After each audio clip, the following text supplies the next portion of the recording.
Everybody, thanks for joining us.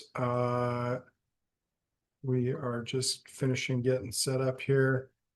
Hope you are all having a good, I was about to say Tuesday because we do a lot of virtual tastings on Tuesdays, but I am aware that it is in fact a Monday, uh, at least for a few more hours. Um, Before we get going with tonight's tasting, I also want to just making sure we let everybody in here. Make sure you're all aware of the tastings that we've set up uh, for January that are now online that we've been teasing about for a while and finally got some of them up and running. Uh, Scotch Malt Whisky Society, both the in-person and the virtual outturns are open for registration. We are sold out of the 8 p.m. or sorry, the 6 p.m. SMWS tasting for January, but there's spots in the 8 p.m. seating and there's still kits available for the virtual. Then coming up on January 13th, we have Richard Urquhart from Gordon MacPhail coming for a tasting in store that will feature two new Kensington Wine Market casks. That's pretty cool. It's the first time Richard's been back in the shop in a little over a year. The next night, I was hoping to get this online today, but I wasn't able to, but it'll be up tomorrow. On the Wednesday, the night before the Whiskey Festival fundraiser, we will have a Miko Kaji from Nika Distillery in store for a masterclass. It's the first time anyone from Nika has ever done a masterclass in Alberta. She'll be doing a deconstruction of the From the Barrel whiskey line. So that's coming up. It's not on there yet, but it'll be on the site tomorrow. And then there's our Whiskey Festival fundraiser. For those of you who've been attendees in the MS Calgary Whiskey Festival over the last few years, the MS Society has decided to hit pause on that for the next little while. We still wanted to do some good and put on an event in support of charity. So we've got an in-store event limited to 80 people. The tickets are $175, which is about what the VIP tickets for the MS Festival went. But that's going to go towards buying glasses from the MS Society. And hopefully about $8,000 of that will be going to charity, likely a split between the Calgary Food Bank and the Brenda Strafford Foundation, which is a women's shelter. So that's coming up in the not too distant future here in town. And all three of those events are the day before the Victoria Whiskey Festival. For those who make your pilgrimage out to Victoria for the Whiskey Festival, that's kind of like the first kick at the can. The following week, there's our ever popular Burns Bash Whiskey Festival. Be some great bargains at that because it's the last festival before our year-end inventory sale. One spot left for our virtual Chichibu and Ichiro's malt tasting. This one sold out really quickly, and unfortunately, we can't pour more of it, but it features a 10-year-old Chichibu, a whiskey from Chichibu Distillery #2, and a couple of other single casks. Cool lineup, but one spot left, and then that is it. James Bourne and I are going to tackle 7 Kensington Wine Market Gordon MacPhail casks. I'm sure Evan or one of the other staff will be getting in on this one too. James and I have been talking about this for years, that there would come a time when we could do a tasting exclusively of Kensington Wine Market Gordon MacPhail casks. And this is it. It features our Bladnoch. This is probably the last time you'll see that poured. Our Balblair 97 from a few years back. Our Glentalkers 2006 from a few years back, as well as some new and current KWM casks. We've got an Orkney tasting featuring anything but official Highland Park bottlings. I'm not sure if one of these is going to turn out to be a Scapa. You'll have to tune into the tasting to find out. But these are all Orkney single malts who cannot name where they're from. And then last but not least, for the events we've got up online right now, there is the smorgasbord of signatory tasting, which features one of one of the small batch, which is a undisclosed Macallan, some cast strengths, and a couple of Symington's choice releases. So those are just the first of the 2026 tastings online, but they're up, open for registration, and I guess be told, be made aware. I believe you're now aware. Informed. Be informed, yes. Evan, anything else we should touch on before we move on to cracking door number 11? Is it 11? No, I think we should just dive right in. All right. So I will locate said window on the box. Uh, where is? Oh, here it is. Right next to the distillery. In fact, I've got to break the distillery to get into it. So behind door number one, Jura 18-year-old, bottled at 44%. So that's what we're starting off with tonight. So Evan, Yeah. tell us about Jura and or the 18. Yeah. So this ended up being kind of a nice carry on from the last where we ended with the last virtual tasting, where we ended at a Portiscake bottling from Mhm. Isla. Portiscake is uh, the ferry landing that you typically take to get to Jura, as I understand it. Mhm. Jura itself is on Jura. It's the only whiskey distillery on the Isle of Jura. There's apparently one or two other distilleries being in operation there, producing gin and other spirits at the Mm. moment. Jura itself has had a bit of a tumultuous history. It's been up and down quite a bit. Um, it is currently owned by White and Mackay, owners of Dalmore, Fettercairn, Tamnavulin, if I remember correctly, and Yeah. maybe one or two others that I'm forgetting about. But it's to me, it's always it's a distillery that's constantly seems to be going through these 5 to 10 year cycles of trying to figure out what it is and how the company wants to market it, and then gets reset over and over and over again for some strange reason as well. Um, the last reset, I think, was around 2020 or so. So maybe we're due for another one. But this current one was matured mostly in ex-bourbon casks or refill casks, and then was finished in Premier Cru or Grand Cru Bordeaux wine casks, and then Evan, bottled at 44. I'm a little disappointed that this didn't have a Methuselah sherry finesse I know. for its final, crafting into whiskey.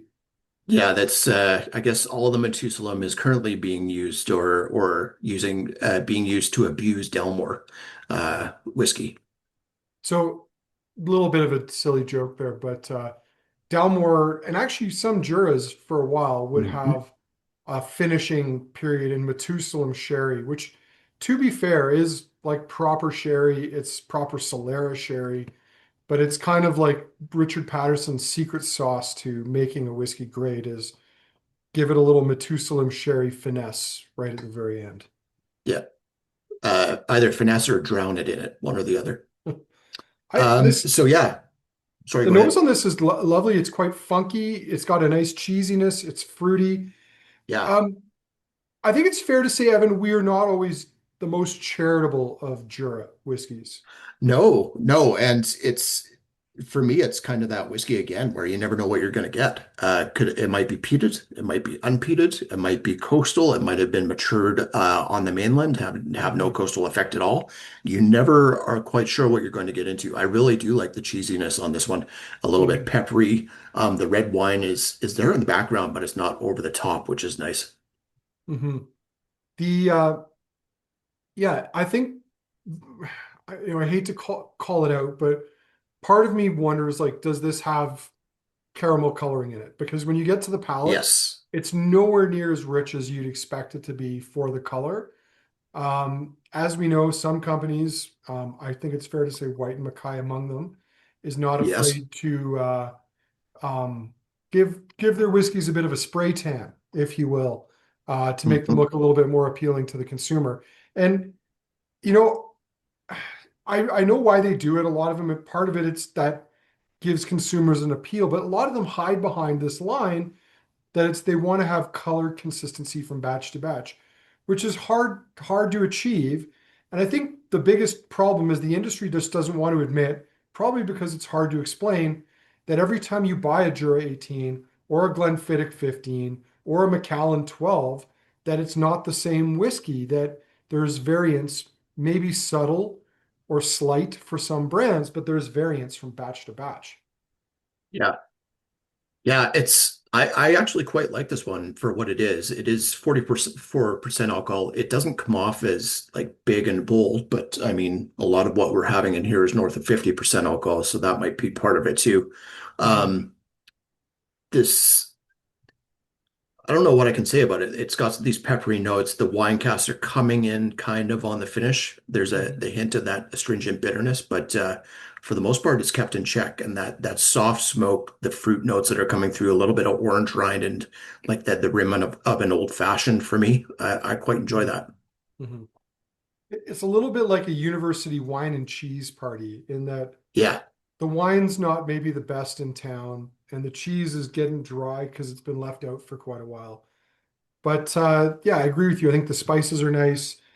I agree with KH. This is pretty crushable. Like I would not be Yeah. sad if someone poured me a dram of it, but it's, Hmm. for 18 years, it's not the most exciting whiskey, but I have a big but in this, which is that, Yeah. you know, I think sometimes we find a lot of Jura whiskeys are really rough. Like they're Yeah. very spirity, they have some off notes to them. And I think the biggest compliment I can pay to this is that there's no flaws or off notes that are really putting me off it. Yeah. Yeah, I agree. And uh the one of the upsides about this one is that it's currently 144.99, and that's not on sale or anything. That's just the price. I'm sure that price will probably jump up at some point, but right now that's pretty reasonable for an 18-year-old whiskey. Uh, if you That's want to frequently on find sale. Absolutely. If you want to find some excellent Jura, there are sometimes some excellent Juras out there from independent bottlers. They tend to be few and far between, but I think we still have currently have one from the Macbeth Series 2 collection or Act 2 collection. That Yeah. was a 17-year-old's, I think it was 17, and it's absolutely fantastic in my opinion. Yeah, there's not much left because Sean keeps telling people about it, so it's set to Yeah. disappear pretty quickly. But Yeah. I don't think we shared this. Here's what you get when you buy a Jura 18. Evan, you made a comment about how the brand changes packaging and Yes. its concepts frequently. And without offending some of our audience tonight, I'm going to blame the marketers for that. Yes. And I think a big part of that is companies are trying to figure out like, why is this not selling better? And the honest answer is that there's just too much whiskey out there. The market is oversaturated. So they look for quick fixes to it. Like, well, rather than addressing the real problem, which is maybe not an easy one to address, so they put lipstick on a pig. They give it a rebrand. They spend money on this stuff. And then the results they have in the end are probably achieving more of the same. Or in some cases, you end up in situations with this, Evan, we've seen this before, where consumers Yep. become like loyal consumers of brands become hostile towards them because they are so angry at the rebranding of something that they Yeah. love. Absolutely. Yeah, it can sometimes even happen over something that you would seemingly think is benign. Jura, it's kind of hard Mhm. to see how they would have like some loyal fans just because it is constantly being rebranded or reintroduced to the market in some cases. Mhm. The current rebranding we're under seems to be a big focus on different types of wood and oak that you can put it in. Uh, hence the Jura 7 wood, which is still the one of the dumbest brandings in whiskey, in my opinion. Uh, Mhm. like flouting the fact that or flaunting the fact that you use seven different types of oak on a whiskey just seems like you didn't know what to do with it and ended up doing everything. Well, I mean, Amherst seemed to do that and it worked out well. Yeah. But I think it's fair to say they had a bit of a more detailed approach to it. So, Yes. Absolutely. before we move on from Jura, I just want to quickly tell the tale of the Prophecy, which I love, which Jura released a whiskey called Prophecy. I'm not even sure if it's available anymore, but it relates back to this distillery in this island, which Evan mentioned, has one whiskey distillery on it. Um, the original distillery, I think, opened in 1810, and it shut down in the 1930s. And the story around when it shut down is interesting because in the 1700s, the Campbells were given control of the island. And there was a witch or a seer, this woman who was not very happy about this. And she prophesied that one day the Campbells would leave and they would be destitute, they would be ruined, and the last Campbell to leave the island would be blind in one eye. And I think the then new rulers of the island were like, yeah, whatever, lady, get off our island, kicked her off. And the story comes full circle when in 1938, the very last Campbell to leave the island, who was a Charles Campbell, who'd been blinded in World War I, so he was blind in one eye, destitute, left the island in poverty, pulling his what was left of his worldly belongings in a wagon pulled by a single white horse. And I didn't mention before that the white horse in the wagon had also been prophesied by this seer or witch or druid, whatever you want to call her. Um, but I love little stories like that because islands like Jura can't help but having this superstitious side to them because of the fact that they're just these like faintly populated, very, very remote places where traces of the past just sort of linger forever. Mm. Um, what is it? There's 200 people there today, Yeah. 6,000 deer, and at Yeah. one point in time, there was 3 or 4,000 people living on the island Yeah. before the Highland clearances. Mhm. Did we go there, Evan? I can't remember. No, we saw it quite a few times from different distilleries on Isla. There Ardno distillery, if you're in the still room, has a pretty good view of the of Jura and the Paps. You can't see the Jura distillery itself because it's kind of around on the other side from the mountains. But yeah, it's easily viewable, even on a relatively foggy and cloudy day sometimes from Isla if you're around the Sound of Isla itself. Yeah. It's not easy to get to. There's only a couple of boats a day. Then you got to drive 30 minutes across the island to get to the main town. There's a couple of hamlets as well. But it's a beautiful spot if you like hiking. And to Adam's question, yes, there is hunting on the island. However, it's at the landlord's, which I believe there's 3 landowners on the island. It's at their discretion. So you need permission. You probably need to hire a ghillie, a local guide to take you out and go stalking. I would say this though, like if you do manage to shoot something, knowing the island and having been there, you're going to have an awful time getting it back to civilization because it's basically a peat bog with mountains is the Yeah. Isle of Jura. And the deer are not hard to find. Like you can stop your car and see a little herd over there, and there'll be another one over there. Like they're crawling all over the island. But I would imagine it's a bit of a bit. It takes a bit of effort to get a deer back to Yeah, no wherever you're kidding. going to drive it away from. Yeah, it Anyway, probably comes becomes like playing the Oregon Trail, as we all did on those Apple IIes as kids well, in school. there you go. All right. Shall we look at behind door number 12, Evan? Yes, let's. All right. Well, Andrew's digging into that. This is kind of the start of I guess you could call it an unofficial trilogy of mystery bottles. Yeah. North Star, the Empress 17 year. And Evan, I believe you are quite excited about this whiskey. Yeah, I did the tasting notes the night before.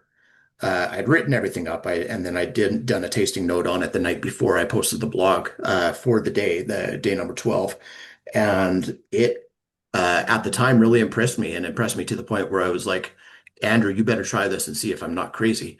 I haven't Which asked for your thoughts, probably because I was worried, but yeah, this sheet seems to show it's a 17-year-old, as it says on the bottle, and I think it even gives a vintage if I remember correctly, but.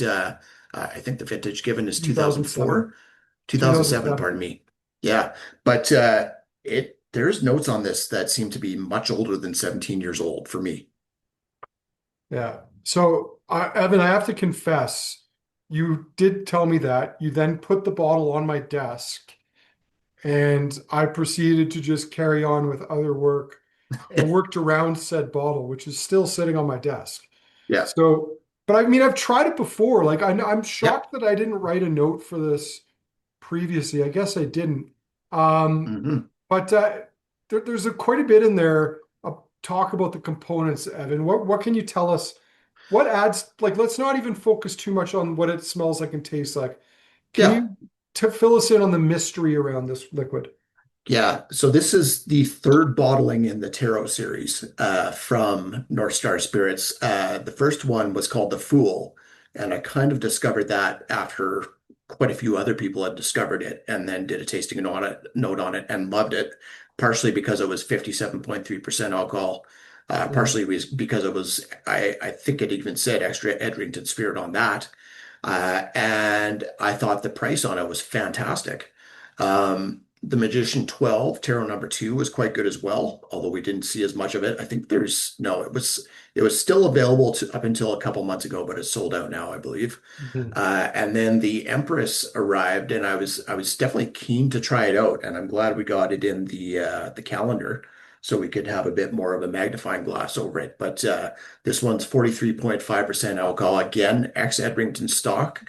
But like the others in the Tarot series, this is a blend that is unashamedly mostly grain whiskey. So it's 60% plus grain whiskey in this, and then Mhm. some ex Edrington casks or stock in the mix as well with that.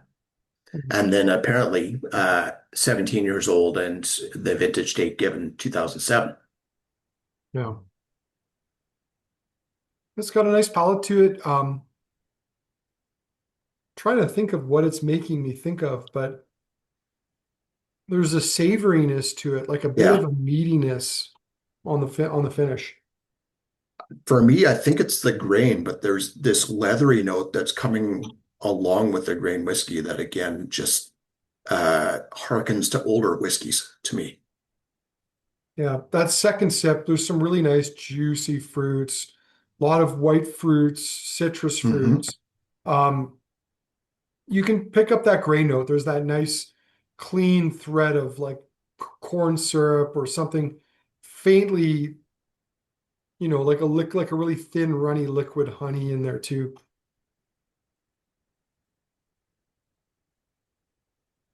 Jackie and David asking, speaking about marketing, did folks buy this whiskey series just because it's fun with tarot cards? It could be. I personally could not give a crap what's on the front of the bottle as long as it's good, and didn't have anything to do or know anything about tarot cards before this. But I think it just kind of shows that when it comes to marketing, everything's been done under the sun Yeah. already with Scotch whiskey.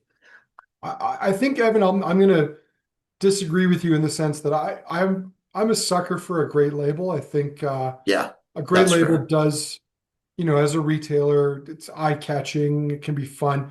The liquid still has to be good. So you can't just have like a great label and bad liquid. I think that's not a good pairing.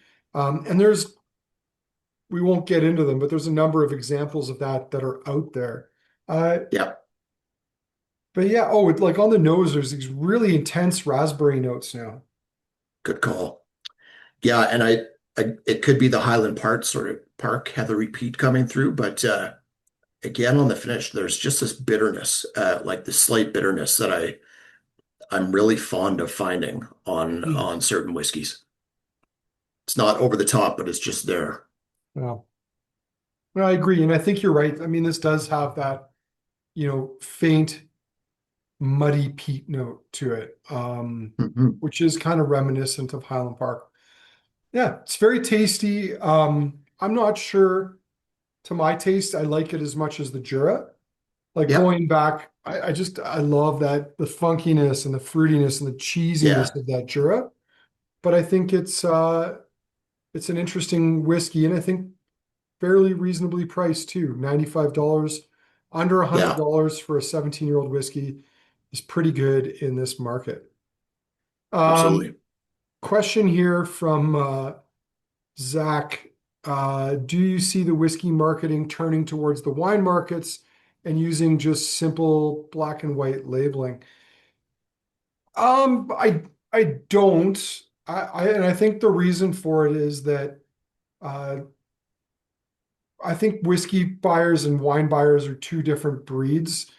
And I think we've seen people in the wine industry with labels that start to get more playful and more fun as well. Mhm. Uh, Yeah, I don't see that happening. I think the one thing Evan and I have advocated for and that we would like to see more of is going back to that whiskey we're talking about there, the North Star, and I'm going to put it back up on screen for a moment. We love the fact that these guys aren't putting things in a box. They aren't using Yep. custom glass. This is called the Tall Round. It is literally the cheapest bottle you can buy. And I'm a big fan of that because it means that they're not overcharging you for their dry goods. Yep. I would love to see more people like this. Evan, I think you and I were getting drunk with the Stevenson brothers, whose father was partnering Yeah. with Billy Walker when he bought Glenallachie. And we told them, I mean, I mainly told them, I think I assumed Evan felt the same. My dream for them was to launch their brand in tall round bottles with no boxes or tubes Yeah. because they should be the people's whiskey. Like make good quality whiskey at a fair price, but not none of the bells and whistles that people don't need, like the box, like the tube, Yep. like the custom glassware. And they agreed it was a good idea, but Well, Glen Elke got it half right by having a terrible label to start with. So I guess they had that going for them. But yeah, I am not. This may not sound great from a consumer's perspective, and definitely not great from a marketer's perspective. But I would love a standard size bottle when it comes to whiskey, just like we have with beer, with the 500 milliliter or 473 mil cans, 355s. Like make three different sizes, and that's it. Instead of what we're seeing nowadays, especially, is these tall, skinny bottles that come in these wide packages to take more space on the shelf, mm, or these like super thin bottles that have a lot of space on the face of the bottle that again take up a ton of space on the shelf. Um, it sucks trying to find space for a lot of these bottles that come in now, especially when you include the mm, packaging in it. I can understand why they do want to do that because shelf space is a premium and you might as well take up as much real estate as you can. But as a retailer, it is mm, super annoying. yeah. Also, if any marketers are watching, when you have a range of wide products, we just turn them sideways anyway. So Yep. Yeah, it's not working. you're shooting yourself in the foot. Yeah. Um, to do the before we go on to do with the labeling thing, and actually the next one might illustrate this might very well if you want to crack that open. Hmm. But I think we've started to see that whiskey has kind of gone in the route of craft beer, where we've started to see some like you get these sort of normal standard labels, but then especially on the independent bottling side of things, you get these wild and crazy labels that are either like super artistic or more like graffiti in some cases, as we do with beer cans. Hmm. So, Evan, I believe in the context of the calendar, this is our hump day bottle. It is. So, Lucky I don't, 13. I don't want to say his name too loudly because he just lay down to the right of me. But tonight is Walter's Choice, 44-year Yes. old blended Scotch, which has been a great success. I think it's fair to say a big hit. Yeah. We're down to, I think, about 100 or maybe slightly less than 100 bottles of the 471 that came in the cask. And Evan, why don't you tell me what you wrote about this whiskey? Because I'm intrigued to know how you framed this one. Like for the blog? Yeah, why not? Okay. Nobody's You told you about didn't this, eh? you didn't incorporate Jeff's poem, did you? No, no. I bemoan the fact that Walter has been on two bottles now when I've been on one in the deep background on a hot air balloon where you can't even tell it's me on the bottle. That's right. And I didn't even It's a bind your travesty. arm. Yeah, that's right. But regardless, at the end I ended with regardless of what I said here, Walter is a really good dog, and if he ever learns to write whiskey blog posts, I'm screwed. Yeah. I mean, I think it's fair to say that is not in his skill set and is Yeah, not something he's interested in doing. But I mean, never say never. that's right. Uh, well, this whiskey has been a real treat to roll out. It's wonderful that we have partners that were willing to let us put this on a bottle of whiskey. I mean, Hmm. truly let us do whatever we wanted to with this label, and we'll pop it up on screen here. I'll put the bottle up. Uh, I've got it up on screen right now, I oh, there think. you go. So Yeah, the little nuggets that are in there, 44 years old, obviously, and In dog years, that works out to 308 dog years. We crowdsourced the details like man's Yeah. best blended Scotch whiskey, doggone finest deluxe rare old. We have to admit there was some inspiration taken from a series of boutique bottlings, which I might have one Yeah. of near me here. Uh, yeah, Old The Choice Cutler and blended Stubbs. Scotch Yeah. whiskey, the Cutler and Stubbs bottling from Boutique, which very likely was probably one of these parcels of whiskey Hmm. itself. And this is just gorgeous old style whiskey, sherry cask whiskey, the sort of whiskey that we don't see very often anymore at, in my opinion, a very, very reasonable price. Admittedly, it's not inexpensive, but the pricing on this, I mean, it's hard to find anything close to this old in this kind of style at anywhere near this price. Absolutely. Yeah, fantastic dram. Like the last one, this is a parcel of ex-Edrington stock. In this case, it's Elixir Distillers got their hands on it along the way. It was married into, was it 2004? It was married into one single 2005. sherry butt. 2005, thank you. And the youngest whiskey in here comes from 1980. Mhm. Yeah, so we don't know how old the oldest components are. Talking with Oliver Chiltern from Elixir Distillers, some of you might have done the tasting or on the tasting we did with him, and I believe it was August. Uh, Mm.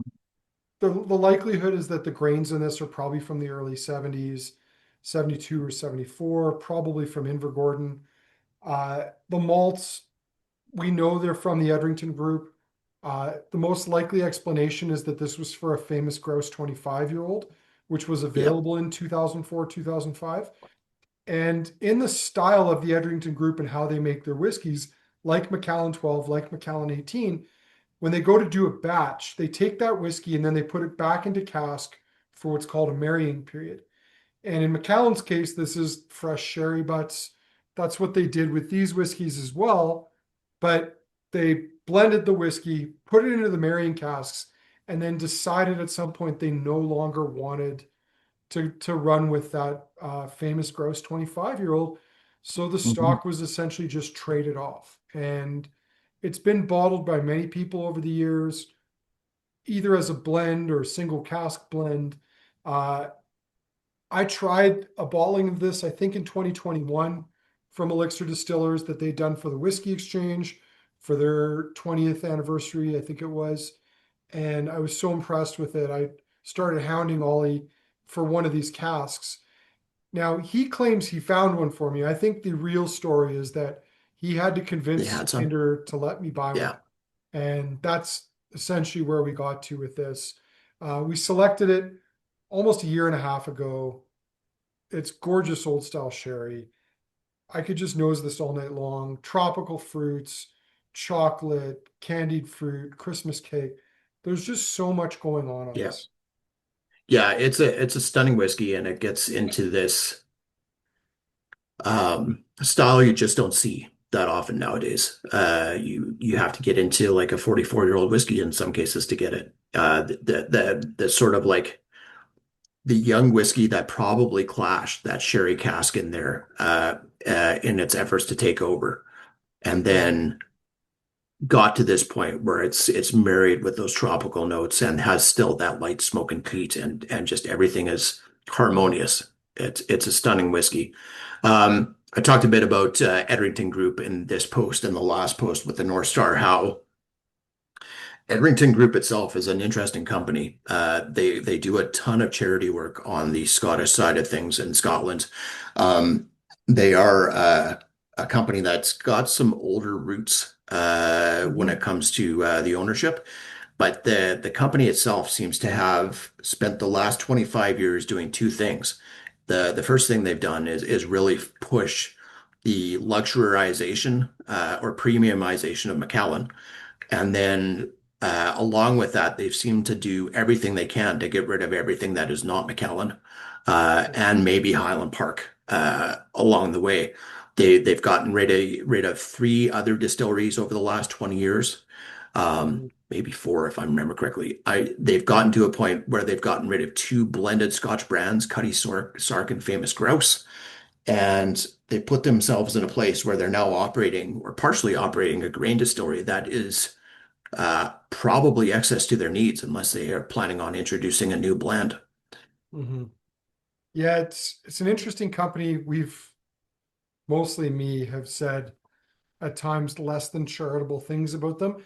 Except Yep, I think me it's too. Evan, you can back me up on this that I've never accused them of making bad products. No. I've just accused them of many, many, many, many, many other things. Yep. And I think ultimately the story is a story of brand ego.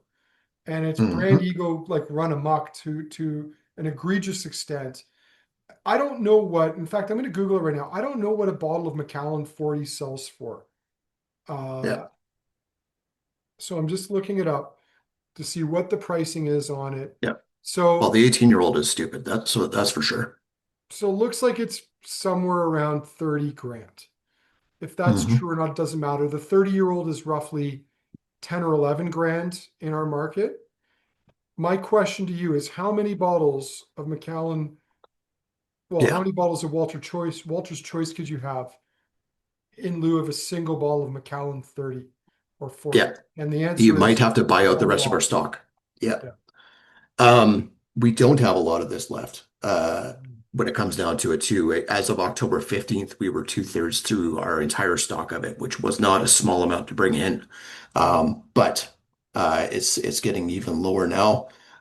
Super happy this was in the calendar because it deserves to be, and we've definitely been talking this one up. You've probably been under a rock or just not receiving our newsletters if you haven't heard about this one yet. But Mhm. it's been cool to get a chance to share it with more people. Evan, I can actually give you a number. We're down to 94 bottles. There you Uh, go. and I haven't bought mine yet. So there's a few that are going to be subtracted from that total too. I also said two other things. One, this will never go on sale, and that's true. Yep. However, as you have Kensington Wine Market whiskey Advent tasting set, you also have a discount card. Your discount card does work on that. So those are the only ways you get a discount is if you have a discount card. The other thing I have said, although this might not necessarily come to pass, is that if we have any bottles left as of February 1, which is our year end, I'm going to start raising the price every 3 months because we kept this at a fair price because I wanted it to sell. I wanted it to be an affordable luxury that people could open up and drink.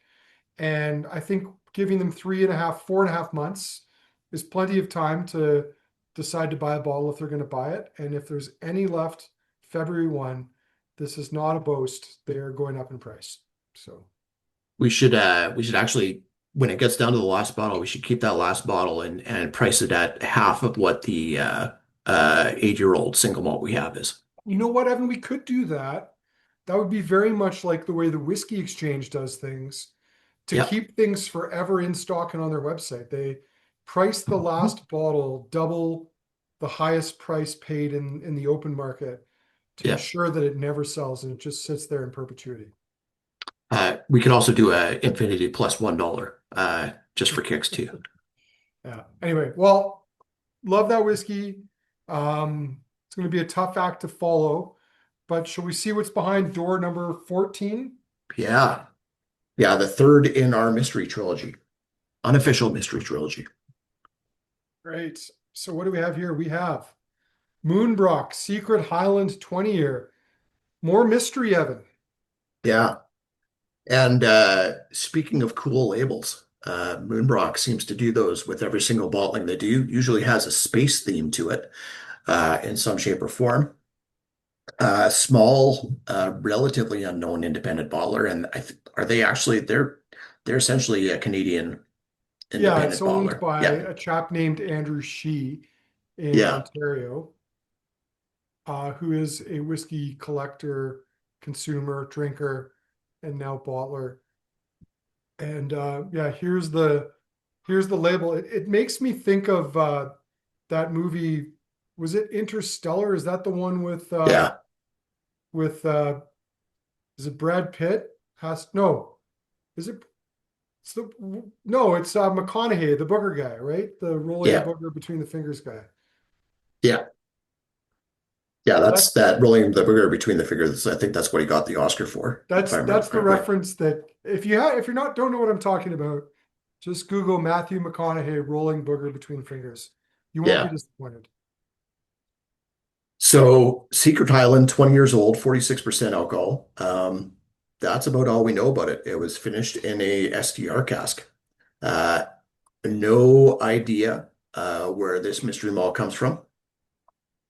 I thought there were hints to it, but as far as I can tell, I was wrong about that. I kind of thought that it would be maybe peated Noctu, like we had with the Secret Highland from Boutique last year. Um, I'm not convinced that's the case based on the nose, though. Yeah. I mean, to me, there's a light smokiness to it, but Mhm. is that just coming from the STR? I think there's peat for this one for sure, personally. Raoul says not as peated as Nardmore, but not far off. Agreed. Doesn't have the sort of lush, syrupy, breakfasty notes of an Ardmore either for me. Or the wet horse put in a stable after been ridden hard kind of deal. That's the Ardmore deal to me. Hmm. So where would you go with this? Oh man, I'm a bit of a loss. I mean, who would not want the name of their distillery disclosed? I think is the starting point for this for me. Yeah, Uh, yeah, I don't know when they started producing peated malt at Tomatin, but that might be an option. Uh, I agree. I don't think this is Ardmore. I don't think it's Jura because it doesn't have like a funky side to it. It doesn't have that. Um, yeah. There's not. It's more crisp. It doesn't have that sort of cheesiness. Um, Sasha saying some variety of Loch Lomond, possibly. Loch Lomond goes more into these like burnt and wet cardboard notes when peated for me though, and goes a bit starchier. hmm. And I've never seen a situation where someone couldn't declare an Ardmore before, or a Loch Lomond before Yeah, either. yeah. But this might be a case where they didn't want to declare a Loch Lomond. Mm. Corey suggesting perchance Kubakken from Tomatin. I could kind of see that. The peat's really interesting in this because there's also a little bit of a lavender note that, Mhm. if this had a bit more salt to it, um, and a bit of a different fruit profile, I might have said Bowmore. Like it's got a faint Bowmore-esque note Yeah, to it on the palate. wouldn't say Highland if it was a Bowmore though. Mm-mm.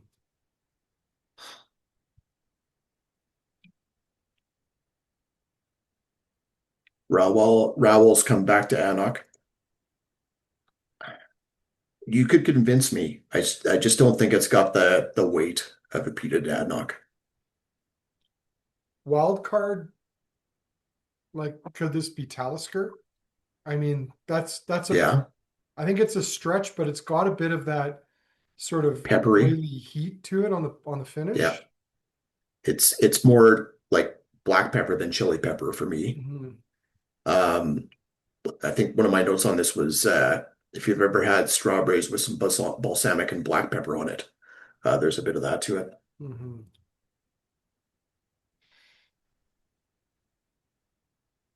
Yeah, I don't know. I mean, and Evan, I'm surprised you didn't reach out to Dave to see if he I knew did. what it was, and he Yeah, still didn't know. Dave. Well, he didn't get back to me, but Oh, he's probably busy too this time of year. So, yeah, he's selectively gotten back to me on things in the last week. mhm. Well, it's very tasty. I don't know what it is. It's good whiskey. Yeah, and I guess that's okay. Yeah, pleasant Pete regardless, Jackie and David said. Agreed. Mhm. Always love a good mystery in a bottle, even if you Perfect. don't get to the bottom of it. Well, maybe we'll have better luck when we come around a second time. So I'm going to Absolutely. crack door number 15 to see what's behind that. Pull her out. We're going to finish tonight with the Lagg Yes. Kilmory edition. And Evan, I mean, there's lots of interesting facts about Lagg, Yeah. but one of them is awesome because technically this is a lowland single malt. Yeah. That still blows Oh, my mind. I got it. I won. It was a close Nice. call on that one there. It fought me right till the very end, Yeah. but I beat it. So Lag Distillery is considered in the lowlands as La Cranza Distillery on the same island, the Isle of Arran, owned by the same company, Isle of Arran Distillers, is a Highland whiskey, if I remember correctly. You Um, do. But before you go further, Evan, might yes, I add that I still think it's ludicrous that there is not yes, a category called islands that yes. excludes Isla. I mean, Highlands is such a meaningless term in Scotch whiskey. The next Yep. most meaningless is probably Speyside, followed by Speyside. Lowland. The Yep. Highlands are four-fifths of Scotland.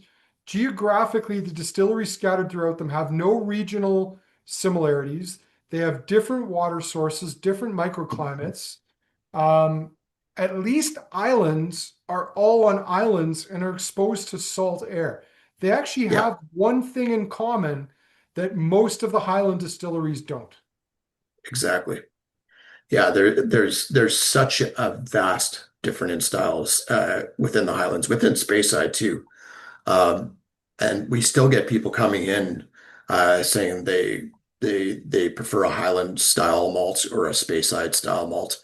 Um, Sadly, in a lot of cases, that doesn't give us a lot to go on because we've gotten to a point, especially from a consumer standpoint, where we have every single distillery on Scotland almost trying to do every single style of whiskey there is to keep that consumers interested in what they're doing. So you've got Speyside whiskeys that are peated, you've got Speyside whiskeys that are unpeated, same with Islay whiskeys, same with Mhm. everywhere else. Evan, it's the Canadian winery approach to growing a wine business. Yeah, it is. Release every single kind of wine. And then Yeah, people come in and they're like, do you have Burrowing Out Pinot Blanc? They're no, but we have four other different Burrowing Out, and I just want the Pinot Blanc. Well, we yeah, have Pinot Blanc from three other Canadian producers. No, I just want that one winery's Pinot Blanc. yeah, That's yeah, that's what they're trying to do. They're trying to pigeonhole us. yeah, yeah. They're trying to be everything to everybody. Um, so yeah, Lag Distillery, it's was it 2017? I think it started operations. We were there in Sounds about right. 2019. Uh, and it's owned by the same company that owns La Cranza Distillery. Their launch of their whiskeys has been, at least to me, very low key compared to a lot of other distillery whiskey launches that we've seen from the likes of Raasay, Lockley, Torveg, et cetera, et cetera. And it probably has to do with the fact that the same company owns the Isle of Arran distillery. They've been there, they've done that. They don't have to be as concerned with making money right from the get-go as some other younger distilleries have to be. Um, Lagged spirit-wise has intentionally been uh, creates a very different style to Aaron itself. It is peated. It tends to be oily in style, still a little bit light spirit-wise, but they're going for a very, very different style and market with Lag than they do with Aaron. Or the Cranza, pardon me.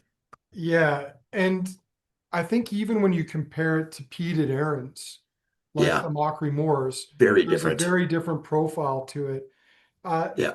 they were trying to make something that was more Isla style than they were Mhm. trying to replicate the Aaron style, which is very kind of grassy, honeyed, and citric.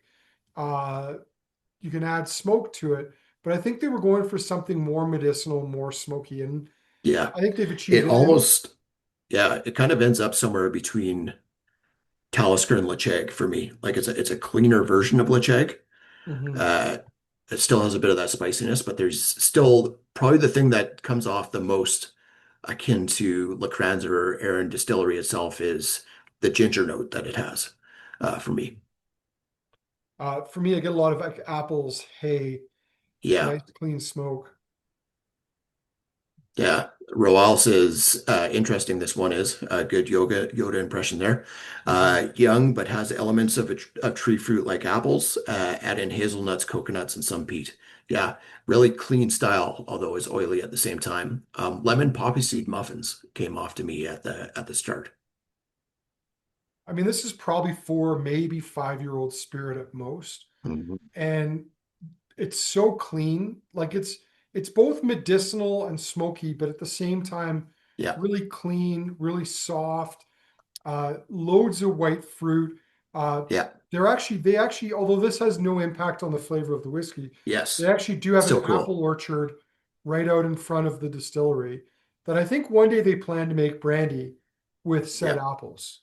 I think I saw on their Facebook page too that they've released cans of their Lagg cider as Mm, already as well, which is kind of cool. mhm. Probably won't see its way over here, unfortunately. No, I mean, this is very naked. Like Yeah, the oak has barely kissed it. There's this little faint hint of sweetness to it, but the spirit is just in its own right, so tasty, so dialed drinkable, in. so Yeah, layered. I can't wait to see this at like 10, 15 years of age to see how yeah, it softens, mellows, and develops because for such a young product, without question, the youngest here by a landslide. I mean, yeah, it's not even a quarter the age of the youngest whiskey, next youngest whiskey in tonight's tasting. I think yeah, it holds up very well, as Clinton and Renata have pointed out, from a dollar perspective. yeah, yeah, absolutely. There's things in this that make me think of uh, like you're saying, how it's going to mature, and I wonder if it's going to end up sort of at that same level as uh, the whiskey that we capped our last tasting on, which was the Portishead 17, which again had that really clean coastal style to it. Um, I think this one's maybe going to stay a bit oilier and is maybe a little bit lighter than the Kalila Spirit, but Mhm. there's a lot to like on this, and a lot to like on where this is going. Yeah, I agree. All right, are you ready? Are we going to speed round this thing? Yeah, let's go back to the Jura 18. Okay. That's opened up really nicely on the nose. It's got a bit of like a creme brulee, like sort of Yeah, sweet custardiness to it now. yeah, I agree. Uh, a little bit of like a blackberry jam note on there for me as well.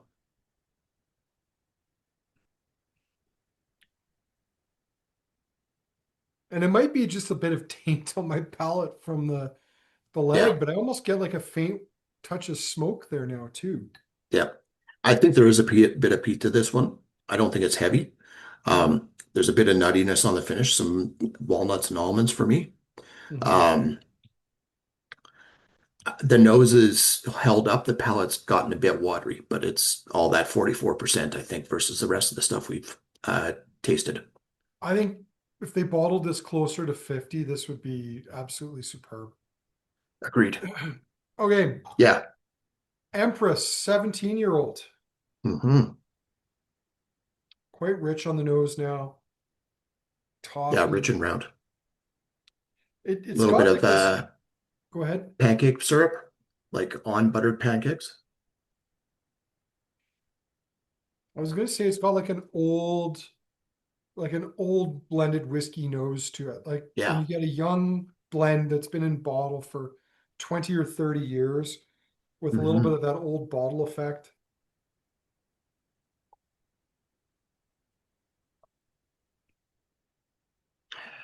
Yeah. Still has a bit of that leathery note coming through too. There's a bit of a like spicy, slightly tannic, leathery edge to this. Yeah. Yeah, and that it's juicy but still drying and a bit bitter on the finish. Again, that's just something that I really enjoy. Not everybody likes it on a whiskey, but I'm a Well, and fan. the other note that I get that now I can finally place it is it reminds me of like Christmas tree sap. Like Cool. there's this, and the reason it took me a while to nail this down was my wife, God bless her. uh, does not believe in harvesting natural trees to put in your home because they dry out and create too much mess. So we've had an artificial tree for a decade now, which I don't love, I'll be honest. I miss my mom was always a big fan of like Nova Scotia balsam.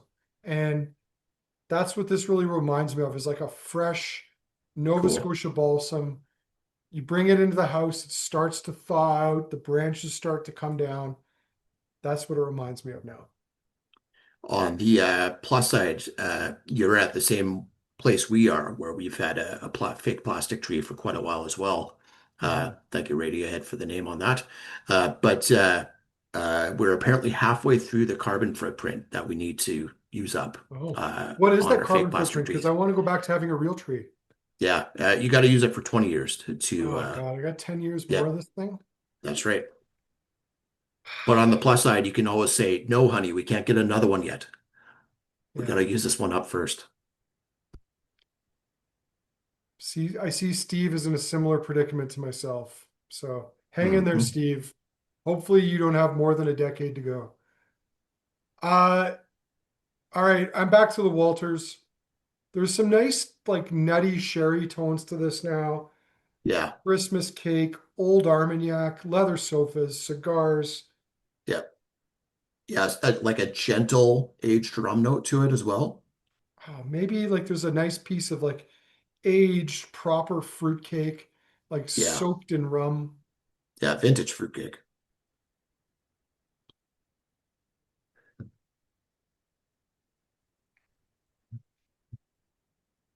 Touches of Glenfarclas family cask. Oh, Notes on the nose too. I don't know if I need to say anything. That's just so good. I want to. I have to walk Walter when we're done here, but I want to just have another dram of this.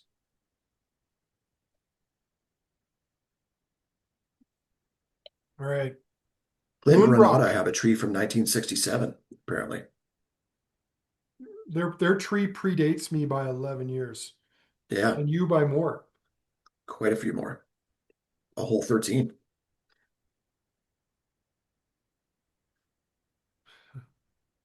Um, back to the Moonbroch.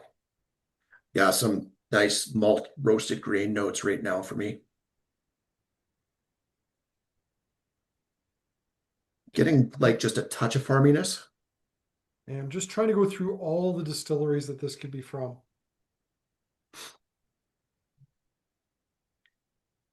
And there's a lot because, as we know, it's the Yep. Highlands. It's Hmm. 2/5 of Scotland and 40 odd percent of all the distilleries in the country. It can't be this, but there's notes of Ben Romick to it right now, which is I they thought a classify it little, Speyside. Yeah, I thought a little bit of that too, but to me, it's not waxy enough, and it's yeah, not. The fruits aren't quite tropical enough to be Ben Romick. Uh, I don't think it's Glengarry. It's not Fetter Cairn. I don't know. My if I were to bet, I would say it's probably Tomatin, but it could be like a really naked Ardmore, but yeah, it doesn't seem firm enough to be Ardmore. yeah. Same. It's an enigma. Could Okay. have been bottled as an enigma by Cadenhead. Well, we'll just have to leave that there for people to stew on and try to figure out for Yeah. themselves. Uh okay. Did you go Where back are to the we? Lagg? The Lag, yeah. Man, that has opened up quite a bit in a short amount of time. This is more pine tree than Nova Scotia balsam. Yeah. If you had like a Melba toast cracker or whatever, where they used like some pine needles in it,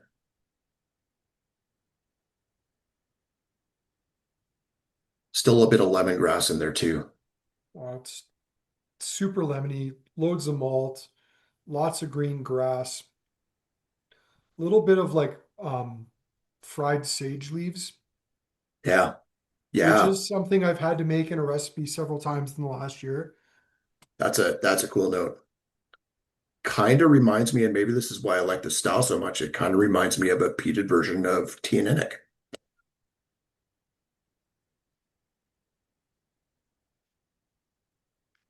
It's a faint little like hint of cannabis in there too.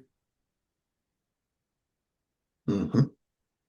Maybe that's where David slash favorite flavor card is getting the mild seaweed and cabbage note. Mm. I could see that a little bit of cabbage in there. Like a little bit of new, like I don't know where cabbage comes from. I was gonna say a little bit of like Newfoundland marijuana. Yeah, I mean, seaweed, I'm assuming they grow cabbage there occasionally.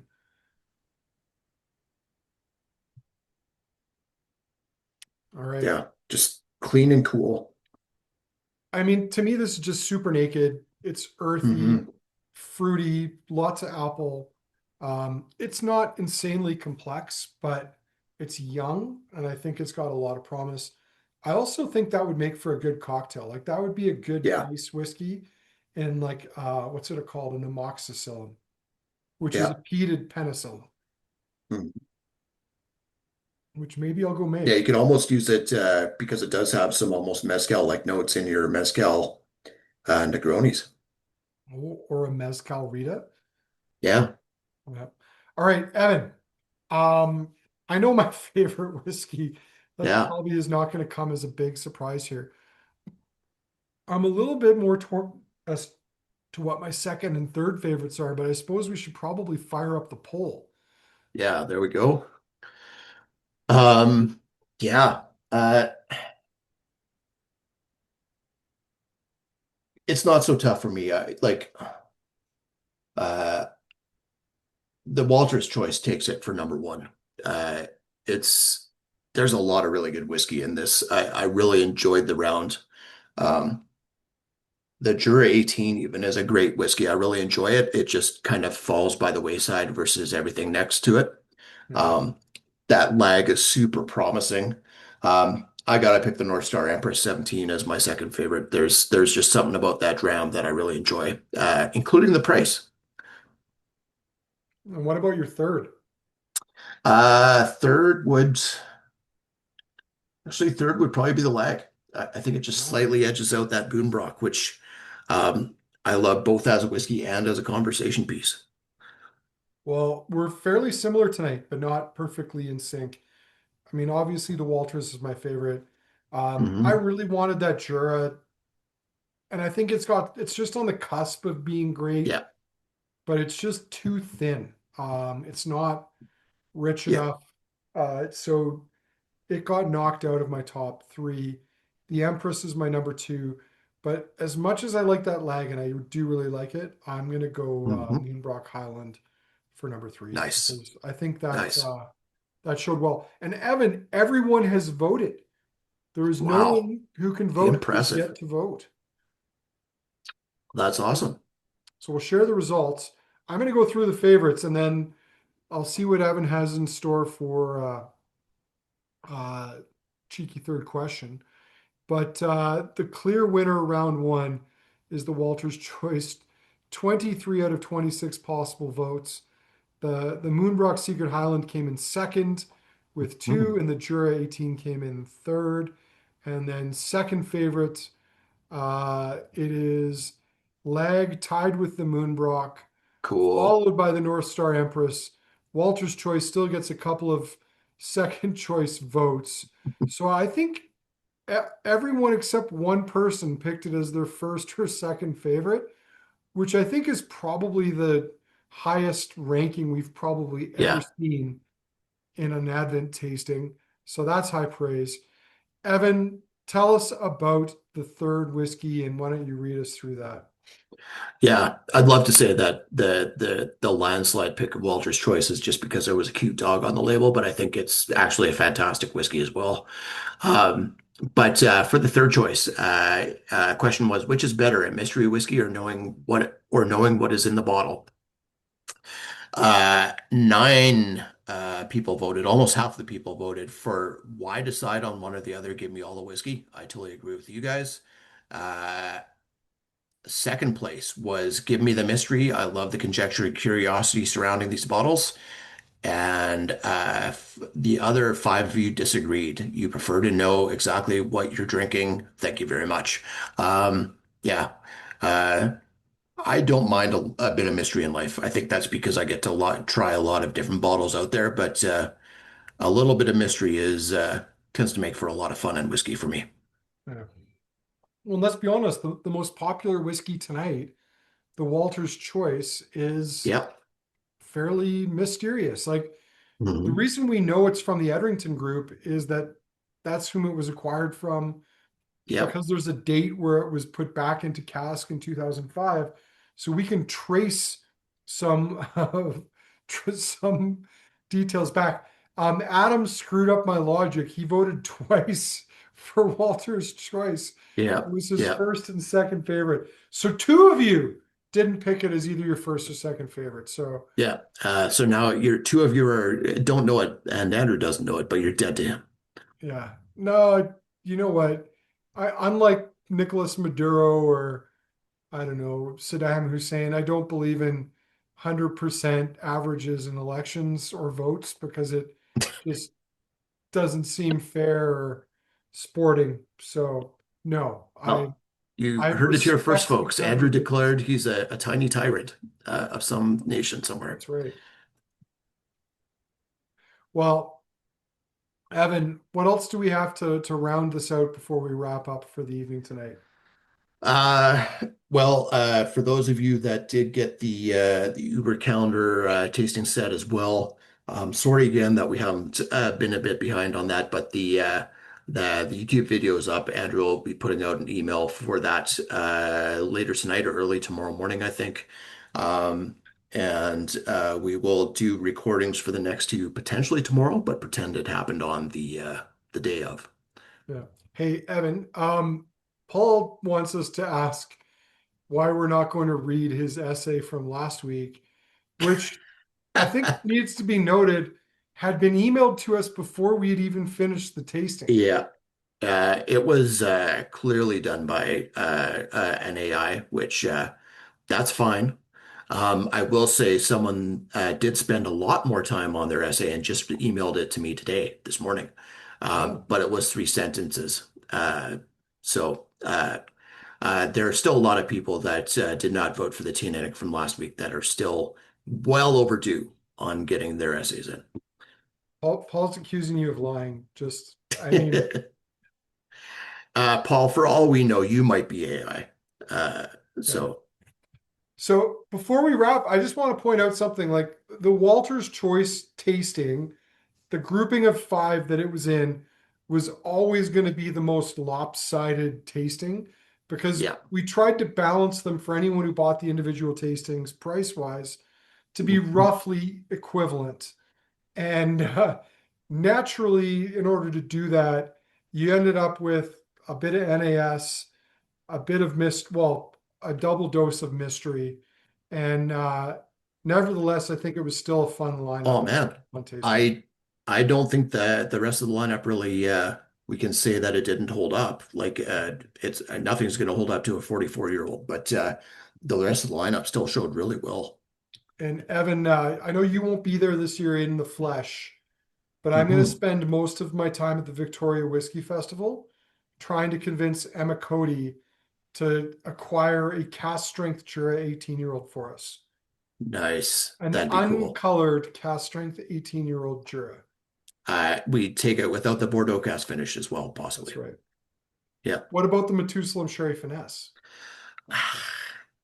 If they could just keep Richard in another room and away from that cast, that'd be probably ideal. Okay. Well, thank you, everyone. Evan, thank you. I Yeah, hope you're enjoying this. Happy halfway through Whiskey Advent Day.